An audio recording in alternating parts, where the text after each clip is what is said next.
चलो पता चल गया घूंघट के पीछे कौन थी और भाई इन्होंने क्या किया, ये भी मुझे पूरी तरीके से समझ आ गया। फाइनली यहाँ पे गाइस हम लोगों को रेड लाइट का पार्ट 2 देखने को मिल गया है। सीरीज हो चुकी है खत्म, इसका पार्ट 1 पार्ट 2 दोनों रिलीज हो चुका है और दोनों को मैं देखकर यहाँ पे कंप्लीट कर चुका हूँ। अब ये सीरीज आपके लायक है या फिर नहीं, कितना मजा देती है, यही सब आज हम लोग इस वीडियो में जानने वाले हैं। तो चलिए फटाफट से करते हैं वीडियो को स्टार्ट।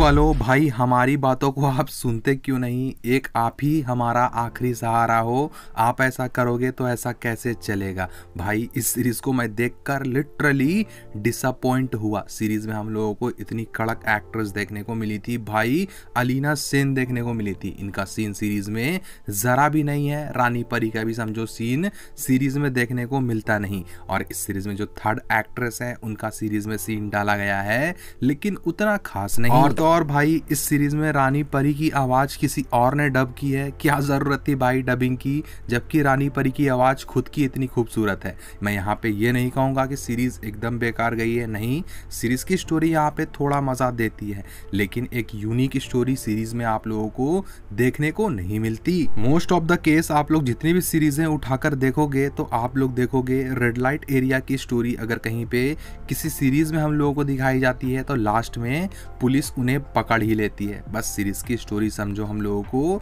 यही दिखाने की कोशिश कर रही है। अब रही बात यहाँ पे सीरीज की स्टोरी की, तो सीरीज की स्टोरी में आप लोग देखोगे एक नई नवेली दुल्हन को दिखाया गया जिनको भाई दो लड़के अगवा कर रेड लाइट एरिया में डाल देते हैं। यहाँ पे अब पुलिस उनको खोजने में लगी हुई है और उनके जो हस्बैंड है वो भी उनको पूरी तरह से ढूंढ रहे हैं। अब सीरीज में क्या होता है क्या नहीं होता है, कितने दिनों के बाद मिलती है, किस हालत में मिलती है, ये जानने के लिए आप लोगों को सीरीज को देखना होगा। सीरीज अगर आप लोग देखोगे तो स्टोरी के लिए ही देखना, सीन से आप लोग जरा भी उम्मीद नहीं कर सकते भाई। कम से कम एक सीन तो इस सीरीज में अलीना सेन का होना ही चाहिए था लेकिन इनका कोई भी सीन हम लोगों को देखने को नहीं मिलता। अब आप यहाँ पे डिसाइड कर लो सीरीज आप लोग देखने जाओगे या फिर नहीं। सीरीज में समझो सीन ना के बराबर है। सीरीज की जो मेन एक्ट्रेस है उनका थोड़ा बहुत सीरीज में सीन डाला गया है, उसके बाद फिर सीरीज में सीन देखने को नहीं मिलता। तो डिसाइड कर लो देखने जाओगे या फिर नहीं। तो बस ये था वो छोटा सा रिव्यू जो मैं आप तक पहुंचाने की कोशिश कर रहा था।